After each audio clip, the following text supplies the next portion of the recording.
Hello বন্ধুরা, স্ক্রিনের সামনে দেখতে পাচ্ছেন এখানে কিন্তু কোনো টাইম নাই। তো অনেকেই দেখবেন এই টাইমটা ডিলিট হয়ে যায়, অর্থাৎ এখান থেকে এই টাইমটা রিমুভ হয়ে যায়। তো এই টাইমটা না থাকলে কিন্তু অনেক সময় ঝামেলা হয়। তো ছোট্ট করে কর্নারে কিন্তু টাইমটা থাকে, সেটা কিন্তু বুঝতে অসুবিধা হয়। তো এই টাইমটা কিভাবে আবার পুনঃ অ্যাড করবেন, তো চলুন আজকের ভিডিওটা শুরু করা যাক।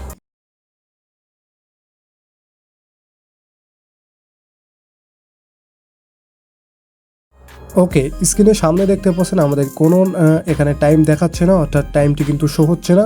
তো এখানে দেখতে পাচ্ছেন স্ক্রিনের সামনে আমরা ট্যাপ করে ধরে রাখলাম, এখান থেকে নিচে একটা ওয়েব গেস নামে একটা অপশন চলে আসছে। সিম্পলি এই ওয়েব গেসে ক্লিক করে দিবেন। ওকে, এখানে ক্লিক করলে কিন্তু সকল টাইম, তাছাড়া অন্যান্য শর্টকাট যতগুলো সাইট রয়েছে সবগুলোই শো হবে। তো এখান থেকে প্রথমে দেখতে পাচ্ছেন এখানে রয়েছে টাইম দেওয়া রয়েছে 3টে ক্যাটাগরি। তো কোন স্টাইলে এখানে চান, সিম্পলি এটির উপরে ক্লিক করে দিবেন।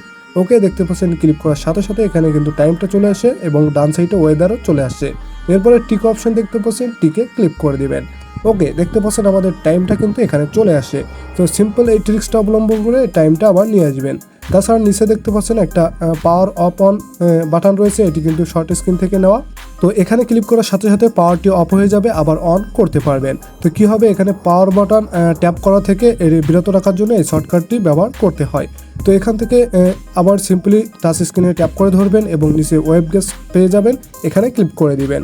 এরপরে এখানে দেখতে পাচ্ছেন প্রথমে রয়েছে লক স্ক্রিন, এখানে শর্টকাট লক স্ক্রিন, এটিতে ক্লিক করলে কিন্তু এটি কিন্তু ডিসপ্লের সামনে চলে আসবে। তো এভাবে এই ধরনের সকল ফিচার কিন্তু এখান থেকে নিচে পেয়ে যাচ্ছেন।